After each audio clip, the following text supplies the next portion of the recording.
어제 LH 직원들을 첫 조사한 경찰은 주말에도 진술과 자료 분석 등 수사를 이어가고 있습니다.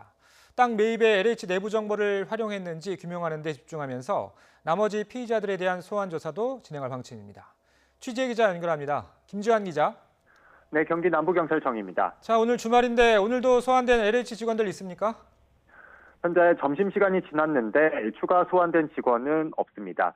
오늘과 내일 주말에도 나머지 피의자들을 소환해서 조사한다는 경찰 방침에는 변함이 없는 거로 전해졌습니다. 경기 남부경찰청 부동산 투기사범수사대는 오전부터 출근해서 투기 의혹을 수사하고 있는데요. 어제 소환된 LH 직원 3명의 진술과 함께 압수물 등 자료 분석을 이어가고 있습니다. 현재 경찰 수사 대상에 오른 LH 직원은 현직 13명, 전직 2명 등 모두 15명인데요. 부패방지법 혐의 피의자 신분으로 수사를 받고 있고 이들에 대해서는 압수수색과 함께 출국 금지 조치도 내려졌습니다. 경찰은 우선 다음 주까지 LH 직원 전원을 불러 조사한 뒤 추가 소환, 신병 처리 여부 등을 결정할 방침인데요. 3명을 먼저 불러 조사한 만큼 분석 상황에 따라 직원들의 신병 처리 시기와 방향이 달라질 수도 있다는 관측이 나옵니다. 자, 어제 처음으로 소환된 직원 3명의 조사는 어떻게 진행됐는지도 설명해 주시죠. 네, 어제 소환 대상자 3명 가운데 가장 눈에 띈 건 LH 경기지역본부에서 보상 업무를 맡았던 강모 씨입니다. 강 씨는 어제 오전 10시쯤 출석해서 8시간가량 조사를 받았는데요.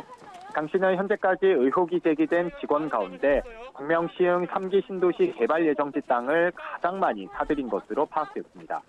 지난 2017년부터 최근까지 신도시 안팎을 가리지 않고 산 땅만 10필지, 땅값은 64억 원에 이릅니다.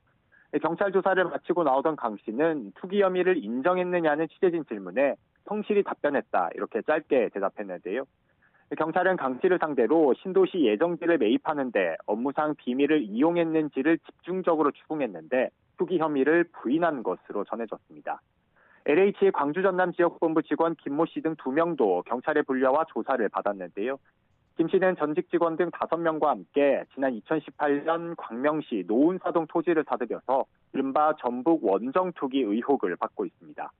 김 씨 등도 강 씨와 마찬가지로 투기 혐의를 부인하는 취지로 진술하는 것으로 알려졌습니다. 혐의 입증에 필요한 자료를 일정 부분 확보한 경찰은 개발 정보를 어떤 식으로 유출해 투기에 악용했는지 규명하는 데 수사력을 집중하고 있습니다. 지금까지 경기 남부경찰청에서 YTN 김지환입니다.